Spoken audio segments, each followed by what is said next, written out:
이 시간 우리에게 주신 하나님의 말씀은 사무엘하 7장 12절에서 16절까지의 말씀입니다. 구약성경 474쪽 사무엘하 7장 12절에서 16절까지의 말씀입니다. 하나님의 말씀 함께 봉독해 올리겠습니다.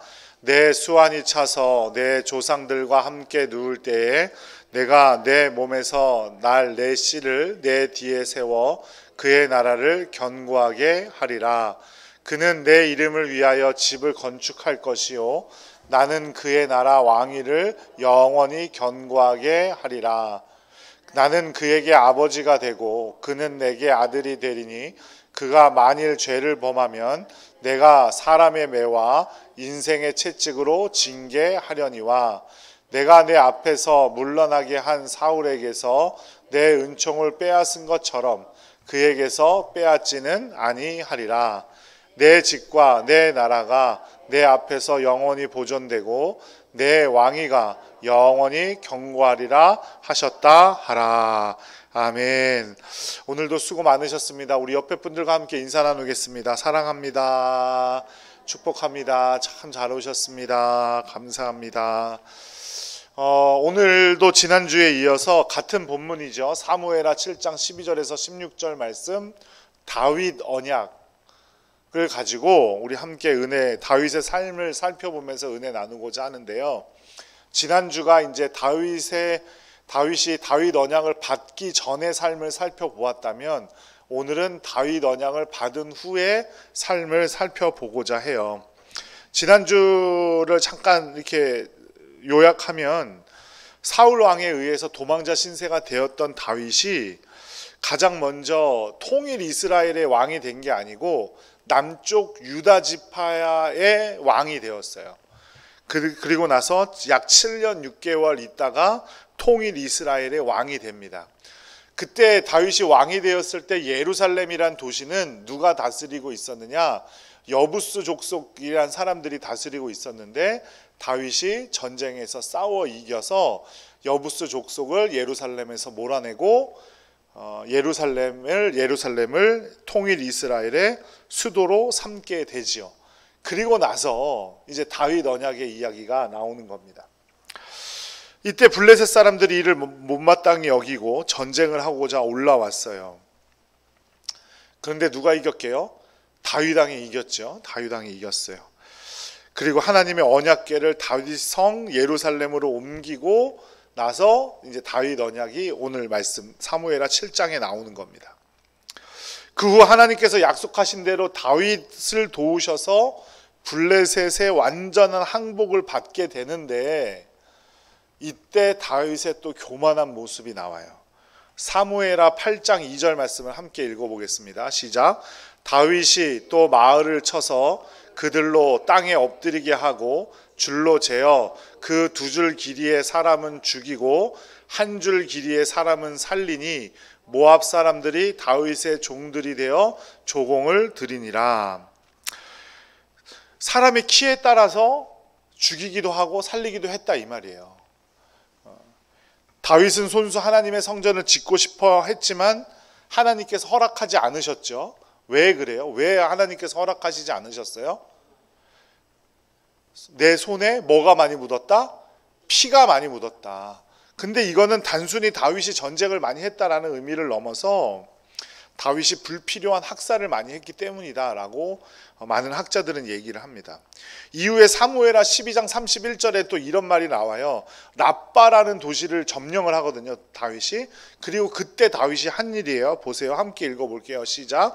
그 안에 있는 백성들을 끌어내어 톱질과 썰애질과 철 도끼질과 벽돌구이를 그들에게 하게 하니라. 우리나라 말은 이렇게 번역되어 있지만 원어를 보면 이건 일을 시켰다는 게 아니고요. 서로 톱질을 해서 죽이게 하고 썰애질을 해서 죽이게 하고 철 도끼질을 해서 죽인 다음에 그 시신을 벽돌 가마에 구웠다 이 말이에요. 그러니까 얼마나 끔찍한 일을 한 거예요. 이런 이유로 다윗은 필요 이상의 피를 손에 많이 묻혔기 때문에 하나님의 성전을 짓지 못하게 되는 거죠.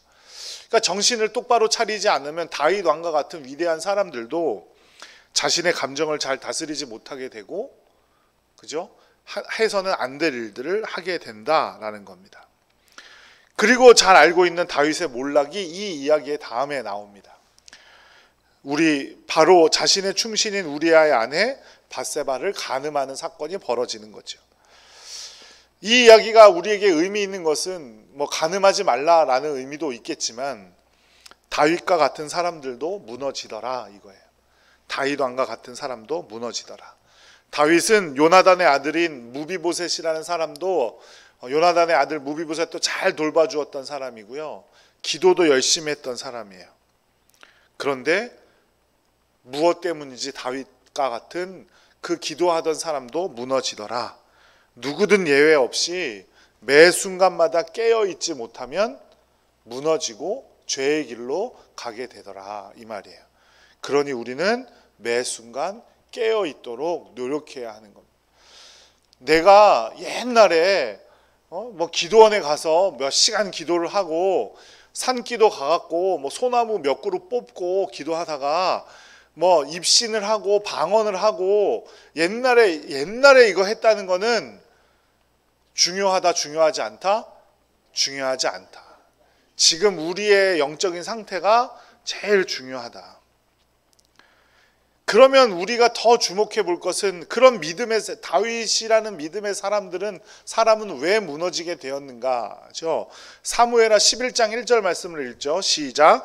그 해가 돌아와 왕들이 출전할 때가 되매 다윗이 요압과 그에게 있는 그의 부하들과 온 이스라엘 군대를 보내니 그들이 암몬 자손을 멸하고 랍바를 에워쌌고 다윗은 예루살렘에 그대로 있더라. 아멘. 왕들이 출전할 때가 되었는데 다윗은 나갔다고요? 안 나갔다고요? 나갔대요? 안 나갔대요? 안 나갔어요. 그 당시는 우기가 되면 전쟁을 멈춰요.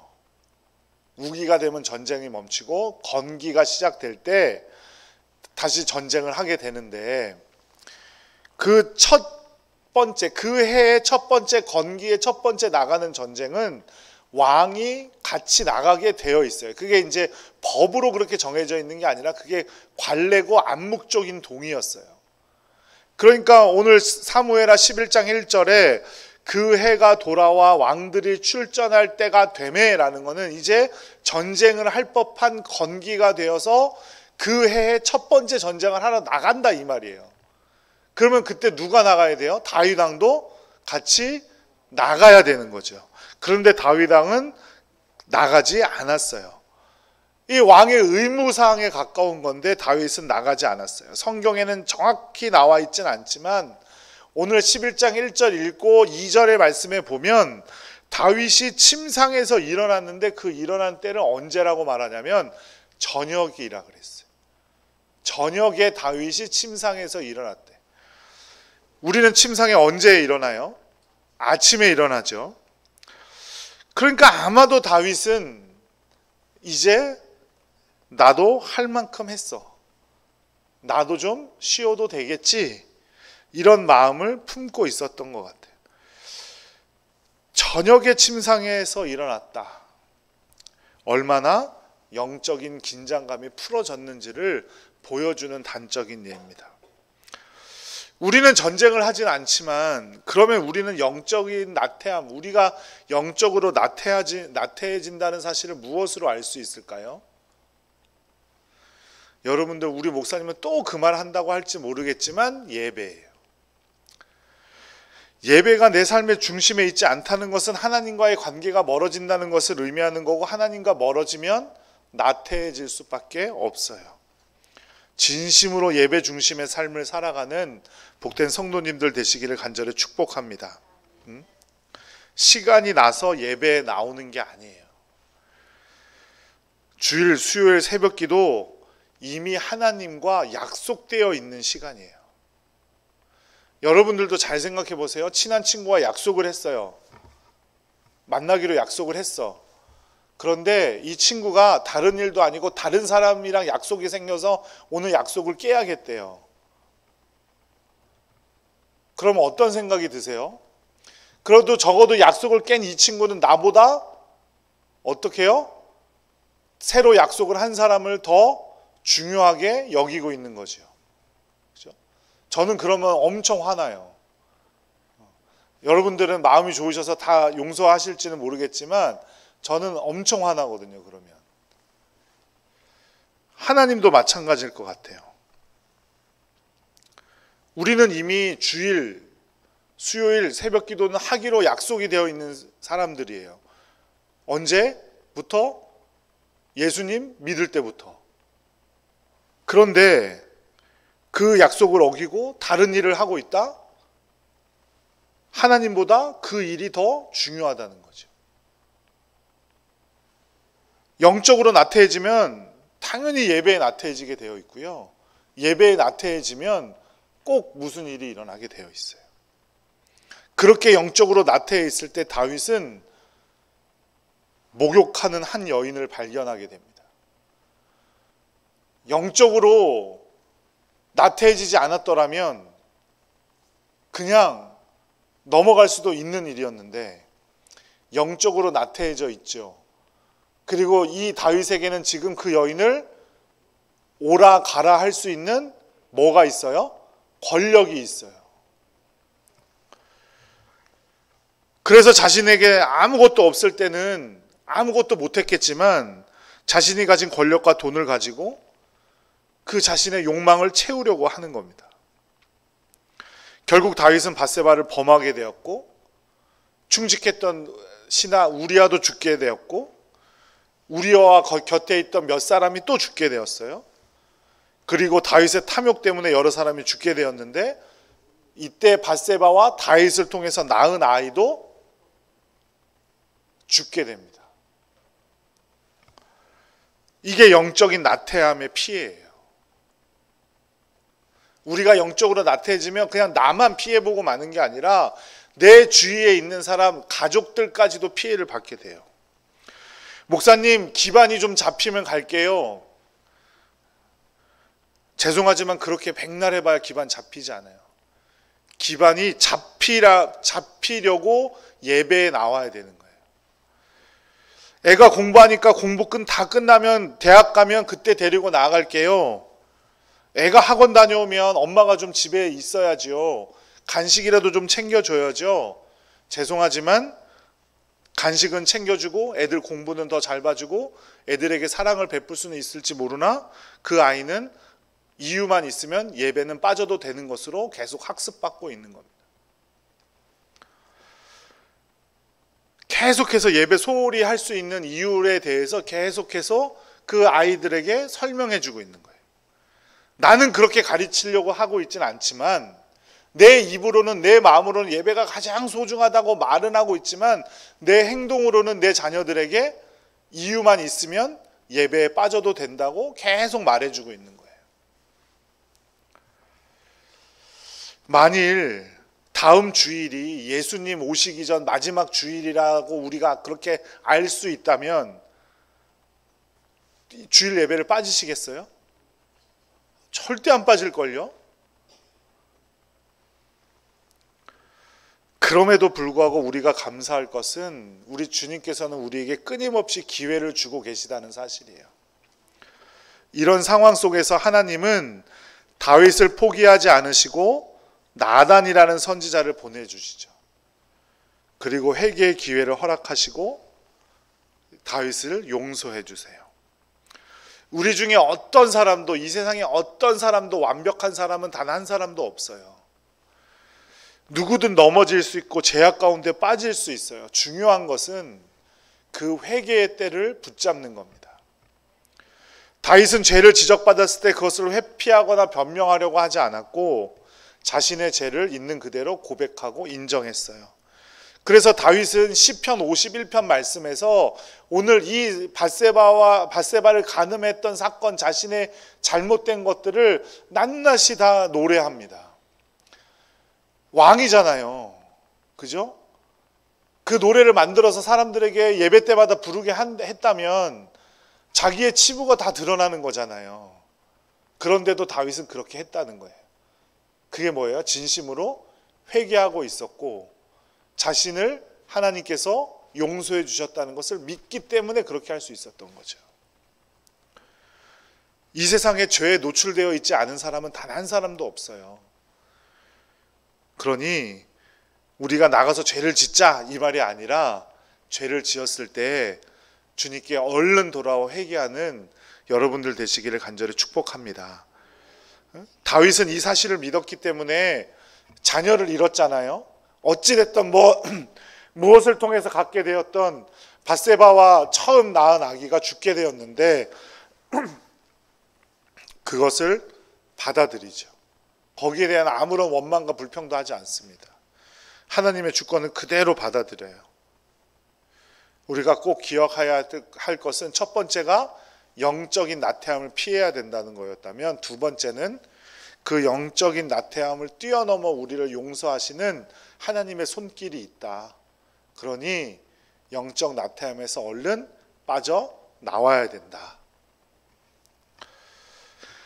그 이후에 다윗의 아들 암논이라는 사람이 있었는데 사고를 쳐요. 이복 누이인 다말을 사랑하게 되고, 암논의 친구인 요나답이 간교한 술책을 부려서 이 다말을 암논의 병시중을 들게 하고 결국 암논은 다말과 억지로 관계를 갖게 됩니다.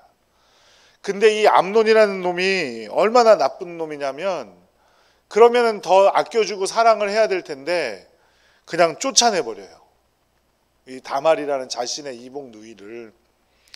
그런데 이 다말의 친오빠가 누구냐면 아버지 다윗을 배반하였던 압살롬이에요. 그래서 다말은 압살롬의 집에서 거하게 됩니다. 그런데 다윗은 이 암논에게 화만 냈지 아무런 징계를 하지 않거든요. 그러니까 압살롬이 그때부터 자기 아버지인 다윗에게 앙심을 품게 돼요. 그리고 2년이 지나서 압살롬은 암논을 비롯한 다윗의 아들들을 전부 죽여버리게 됩니다.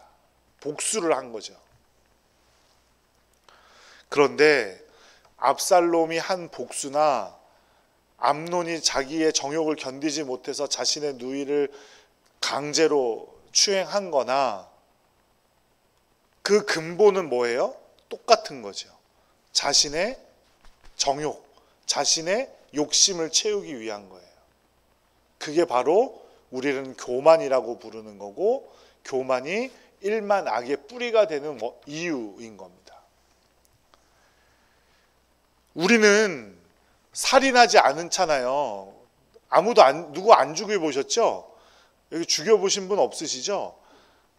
강제로 누굴 추행해 보신 적도 없으실 거예요. 그렇기 때문에 우리는 괜찮냐? 그게 아니라는 거예요. 이들처럼 그 죄가 되는 동기가 뭐예요? 내 욕심, 내 정욕, 내 기쁨을 위해서 살다 보면 우리도 언젠가는 어떻게 될지 모르겠지만 살인과 그런 간음과 같은 일들을 할 수 있는 사람들이라는 사실이에요. 그러니까 우리는 무엇을 위해 살아야 되는 겁니까? 하나님께 영광 돌리기 위해서 사는 거예요.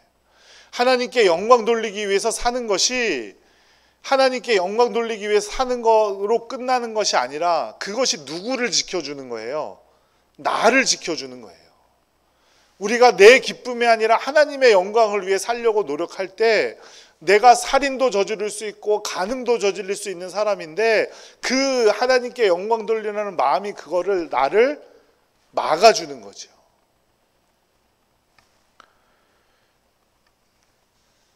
결국 압살롬은 자신의 아버지를 반역하게 됩니다.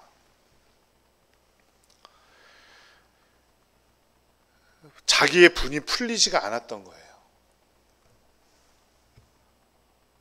그리고 다윗은 압살롬과는 전혀 다른 모습을 보이는데, 압살롬이 쳐들어왔을 때 다윗이 예루살렘을 도망가게 되죠.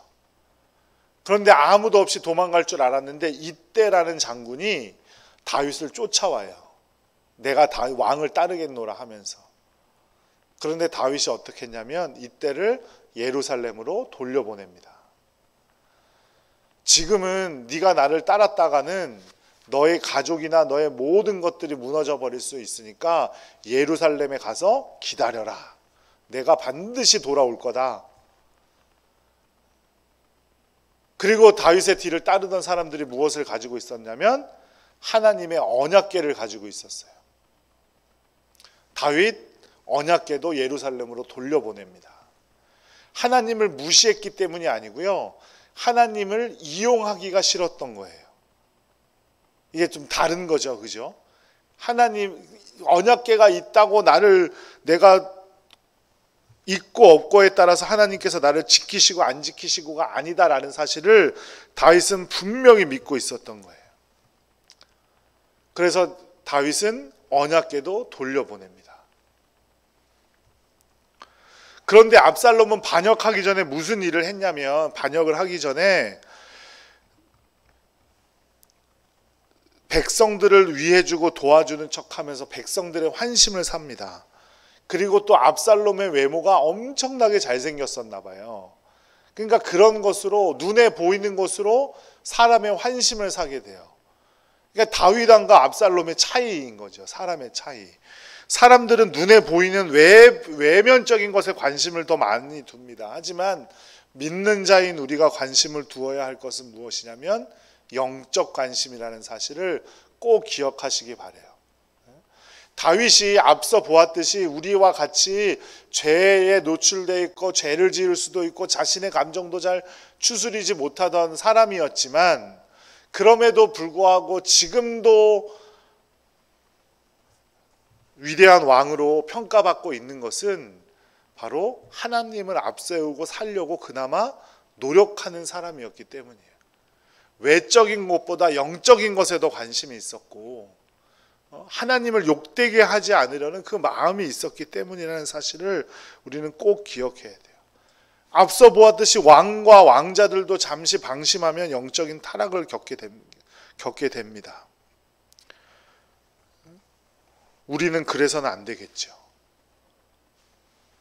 깨어 있어서 오직 하나님을 의지하고 하나님께 영광 돌리려는 삶을 살아가는 복된 성도님들 되시기를 간절히 축복합니다. 그런데 이제 다윗의 말년을 조금 안 좋게 했던 사건이 있어요. 사무엘하 24장에 나오는 사건인데요. 인구조사를 한 겁니다. 자신이 부릴 수 있는 군대의 수를 조사해요. 누구만을 의지해야 되는데요. 하나님 의지해야 되는데, 군대를 우리가 의지할 게 아닌데 다윗이 실수를 하죠. 사무엘하 말씀에 보면 다윗을 인구조사를 하도록 진동하셨다라고 말씀하고 있고, 역대상 말씀에 보면 사탄이 다윗에게 인구조사를 하도록 그 마음에 충동질을 하였다라고 기록하고 있어요. 근데 어찌됐든 다윗은 잘못된 일에 넘어가 버린 거예요. 그래서 하나님께서 3가지 재앙 중 하나를 선택하라고 하셨어요. 그래서 다윗은 전염병 재앙을 선택하죠. 그때 몇 명이 죽었냐면 7만 명이 죽었어요. 그 왕의 잘못된 판단 하나 때문에 7만 명이나 되는 사람이 죽었어요.